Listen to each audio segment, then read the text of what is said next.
Hi everyone. I thought I'd talk today, brief discussion of another recent film I saw in the theater, and that was Bones and All, directed by Luca Gaudagnino and starring Taylor Russell, Timothy Chalamet, and Mark Rylance.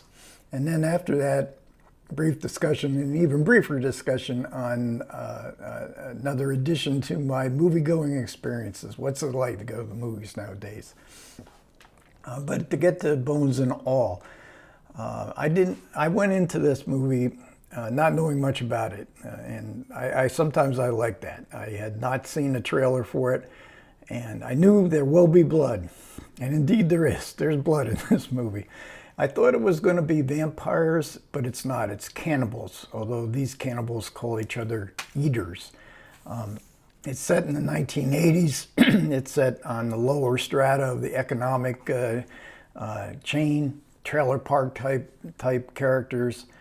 We get some very good references to the Reagan era, what it was like, certainly for some generation, the good old days. It's not seen so much as the good old days in this film. And it starts with a horrific act of violence that in the very first scene, that we don't even know, we could never anticipate is going to come. And it's this Taylor Russell playing this teenage girl, high school kind of age girl, called Marin. She is an eater, and she can't. It's an addiction. She can't control herself. Her father, who is not an eater, he is frustrated with her. She's left on her own. He gives her some clues as to where her mother, who abandoned her when she was very young, where her mother may be living. So the rest of the film is sort of like a road movie where Marin tries to locate her mother, who had abandoned her at a young age. So it's very much a film about the childhood trauma of abandonment, of your parents abandoning you, the grief involved with that, and that leads to a discomfort of existence. You're never going to be comfortable when you have this mystery of who you are, an eater. Did I get it from my mother? Is eating passed down through the generations? Along the way, she meets Mark Rylance, Sully. Evidently, eaters can smell each other out. He wants to take her under his wing and show her the ways, and but she wants to go it on her own. But then she meets another eater, Timothy Chalamet's part as Lee. Eaters are evidently everywhere. We meet a few more along the road as well. And he has his own childhood traumatic experiences, and so they eventually mesh very well together. And a love interest does ensue. So we get a teen love story about cannibals. You're not going to see too many of those, I don't think. But it all boils down to the characters and the performances. Timothy Chalamet, not one of my favorite actors. He's very soulful. He's very moody. Probably the thing I dislike about him is he has a tendency to mumble, which he does in this film. Now, I've become a pretty good lip reader through the years, but Chalamet is, looking down at the ground. He's looking off to the side. It's an affectation. He's got red hair. He's, blue jeans that are ripped up to the max. It's kind of an affectation, but he certainly is photogenic. There's no doubt of that.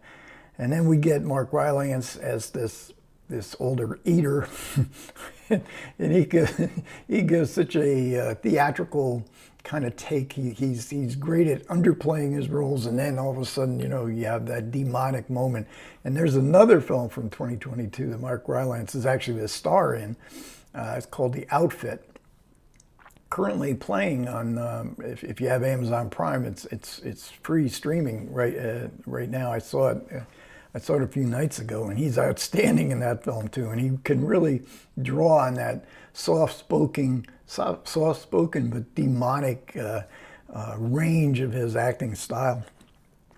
But this is Taylor Russell's movie. I believe she's in every scene as Marin. She is, I thought she was just spectacular, a star-making kind of turn.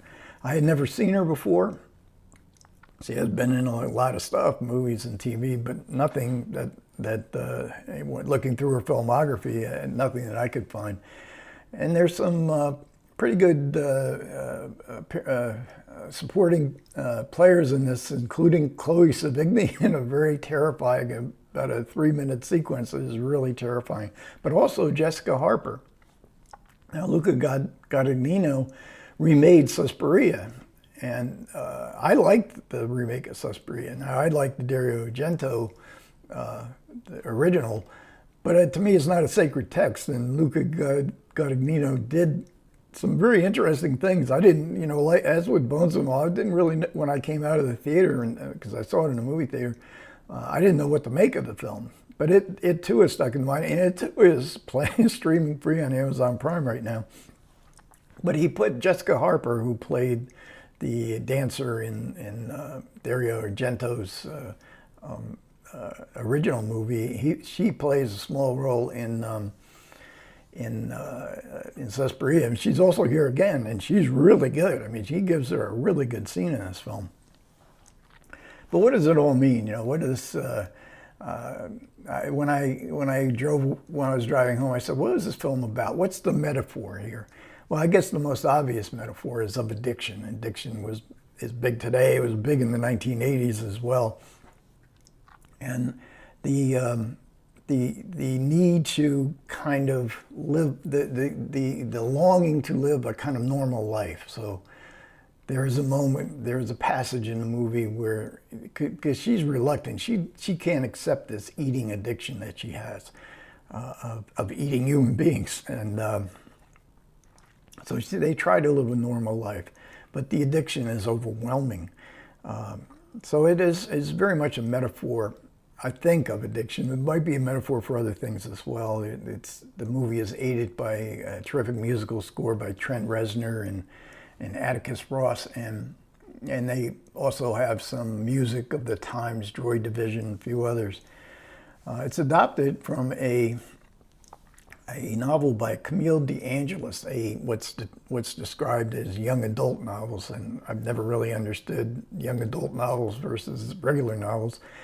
But strangely enough, I looked in my library system, which includes about 45, 50 libraries in the area that I live, and it's not in any of the libraries. So I imagine it was a paperback original, and a lot of times in a genre that I guess a lot of libraries don't pick up on.